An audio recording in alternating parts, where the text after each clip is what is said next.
15 বছর একটা সরকার, আপনি তো দীর্ঘদিন রাজনীতি করছেন, কী কারণে এই ভরাডুবি? আপনার কি দেখুন, একটা কথা বলি, 98 সালের পর থেকে দল হয়ে যাওয়ার পর বাজপেয়ী যখন প্রধানমন্ত্রী হলেন তখন আমরা 7টা সিট পেলাম। মমতা ব্যানার্জি রেল মিনিস্টার হলো, দলে একটা সুন্দর ভাব এলো। হ্যাঁ, তারপরে দল করতে করতে তখন আইপ্যাক ছিল না, কেউ ছিল না, কোনো জ্ঞানীমণি ছিল না। এই আমাদের মতন রাখাল বাগাল মুকুল্লায়, আমার রাখাল বাগাল গৌতম বসু, রাখাল বাগাল অনুব্রত মণ্ডল, বালু, পঙ্কজ দা, এরাই ছিল, মদন মিত্র, এরাই ছিল আমরা তখন দলের মেন। তাই এই কারণেই তখন এই আইপ্যাকটা আমাদের দরকার হয়নি। তারপর 9 সালে যখন আমরা এমপি যে জিতলাম বীরভূমের শতাব্দী রায়, তখন তৃণমূলের সিম্বল নিয়ে জিতেছিলাম, তখন আইপ্যাক ছিল না। 11 সালে যখন পার্টি পাওয়ার আসে তখন আইপ্যাক ছিল না, কংগ্রেস সঙ্গে অ্যালায়েন্স করে দলে এসেছিলাম। কংগ্রেসকে চটানোটা আমাদের ভুল হয়েছে, কিন্তু কে কার কথা শুনে। তারপর 14তেও আইপ্যাক ছিল না, 16তেও আইপ্যাক ছিল না, 19এও আইপ্যাক ছিল না। তাহলে আইপ্যাককে প্রয়োজন হলো কেন? আজ ভরা ডুবি হলো আইপ্যাক, মিসগাইড করলো আইপ্যাক, দুনিয়ার লোকের কাছ থেকে টাকা তুললো আইপ্যাক। এমন কোনো লোকের কাছে নাই যে টাকা তুলে নেয়। পঞ্চায়েত ইলেকশনের টাকা তুলেছে, মিউনিসিপ্যালিটি ইলেকশনের টাকা তুলেছে, তোমার আমাদের কি বলবো, এই তোকে জেলা প্রেসিডেন্ট রেখে, তোকে বুথ প্রেসিডেন্ট রেখে দেবো, তোকে অঞ্চল প্রেসিডেন্ট রেখে দেবো, তোকে কমিটিতে রেখে দেবো, টাকা দে, এইভাবে টাকা তুলেছে। একটু জেগে ঘুমায়, জেগে ঘুমালে দলের তো এই অবস্থায় হবে। দল সংগঠনের দল চলে, আইপ্যাক নিয়ে। একটা ইউপির লোক সে কি মোড়ারে বুঝবে, একটা বিহারের লোক এখানে কি বুঝবে তোমার লাভপুরের ঘটনা। 100 আইপ্যাক আসতে ক্ষতি। বর্তমানে যে রাজনীতি আপনি দেখছেন, সারাক্ষণে দেখছেন, অনেক তৃণমূল ভেঙে চলে গেছে, মমতা বন্দ্যোপাধ্যায় কার্যত একা, এই বিষয়গুলো কীভাবে ব্যাখ্যা করবেন, মনে হচ্ছে? দেখুন, মমতা ব্যানার্জি একা হয়েছে, মমতা ব্যানার্জি একা হয়েছে, খারাপ লাগছে। কেন? মমতা ব্যানার্জিকে ভালোবাসতাম আমি, কেন অনেকজনাই ভালোবাসতাম, কিন্তু মমতা ব্যানার্জি শেষ দিকে কার পাল্লায় পড়লো আমরা বুঝতে পারলাম না। যেমন এবারে যেমন আমাকে ভোটের দায়িত্ব দেয়নি, আপনারা জানেন নিশ্চয়ই। কোর কমিটির মিটিংয়ে বলছে আপনি ডাকলে, কোনো এমএলএ ডাকলে আপনি যাবেন।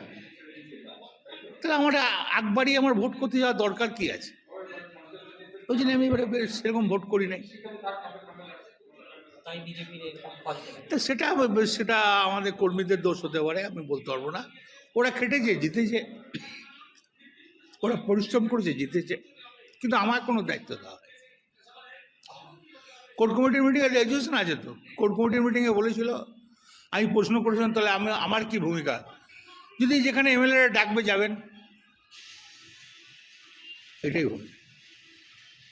বর্তমানে এই যে দুটো এমপি বীরভূমে, যারা আপনার হাত ধরেই জয়লাভ, তারাও অন্যদিকে, কীভাবে দেখছেন? সবাই যেদিকে যাবে তারাও গিয়েছে, অন্যায় করে নাই, খারাপ তো কাজ করে নাই কিছু। তারা বিজেপি করে না, আর বিজেপিকে তারা আলাদা একটা ফন্ড খুলছে। অনুব্রত মণ্ডলের রাজনৈতিক অবস্থান এই মুহূর্তে কি? দেখুন, অনুব্রত মণ্ডলের রাজনৈতিক অবস্থান এর মধ্যে ঠিক আছে, সম্মান পেলে দল করবে, সম্মান না পেলে চুপচাপ থাকবে। অন্য কোনো দলে যাওয়ার না, সম্মান পেলে দল করবো, সম্মান না পেলে দল করবো। কংগ্রেস বা বিজেপিতে না, ওর মনে কোনো চিন্তা ভাবনা করিনি, এখনো পর্যন্ত তৃণমূলের স্ট্যাম্পটাই লেগে আছে। সম্মান পেলে এখানে থেকে যাবে, বললাম সম্মান পেলে থাকবো, না থাকবো। রাজনীতি করবেন? রাজনীতি তো জেল থেকে আসার পর তো রাজনীতি করা বন্ধ করে দিয়েছিল। এ তো আমি দিদিকেও জানে, সবাই জানে, রাজনীতি করা বন্ধ করে দিয়েছিল। তখন তো অন্যজনের হাতে ঘি খেয়েছে, আমার হাতে ঘি খায় নাই। আপনারা তো দেখেছেন, সাংবাদিক এসে কোনো ভূমিকায় ছিল না আমার ইলেকশনে। ওই দিদি জবার এসছে গিয়েছি, অভিষেক জবার এসছে গিয়েছি। এই জেলার মধ্যে একমাত্র আপনি তৃণমূল নেতা, এখনো অব্দি দলীয় কার্যালয়ে বসছেন, বাকিদের দেখা যাচ্ছে না। দেখুন, দলীয় কার্যালয় এটাকে আমি ভাবি না, এটা একটা ভাবি মন্দির, এটা একটা মন্দির ভাবি। আপনার হাতে করা, কারণ এটা বহু পুরনো, আর আমি সিপিএম তাড়িয়েছি, মানুষের পাশে থেকেছি, এটাকে আমি কোনো সময় কার্যালয় ভাবি না, এটা মন্দিরভাবে বিকাল একবার করে আসি। মমতা বন্দ্যোপাধ্যায়ের দীর্ঘদিনের সঙ্গী, কোথাও কি একটু খারাপ লাগছে? 100 বার মমতা ব্যানার্জির জন্য প্রচণ্ড খারাপ লাগছে। ভদ্রমহিলার দিকে দেখলে কষ্ট হচ্ছে।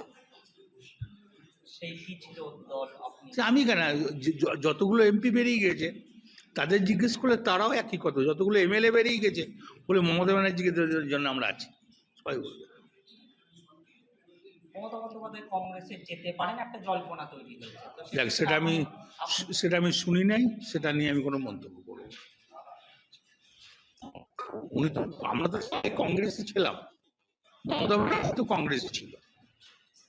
আর যদি অ্যালায়েন্স না করতো, সিপিএমের সঙ্গে যদি কংগ্রেস জোট না বাঁধতো, আজ কংগ্রেস কোন জায়গায় যেত? তো অনুব্রত মণ্ডলের মানে বিশ্লেষণ আইপ্যাকের জন্য দলের এই 100%। আমি এখানে সাধারণ মানুষকে জিজ্ঞেস করুন না, বলে দেবে। বিজেপির লোককে জিজ্ঞেস করুন না, বলে আইপ্যাক শেষ করলো তৃণমূলকে।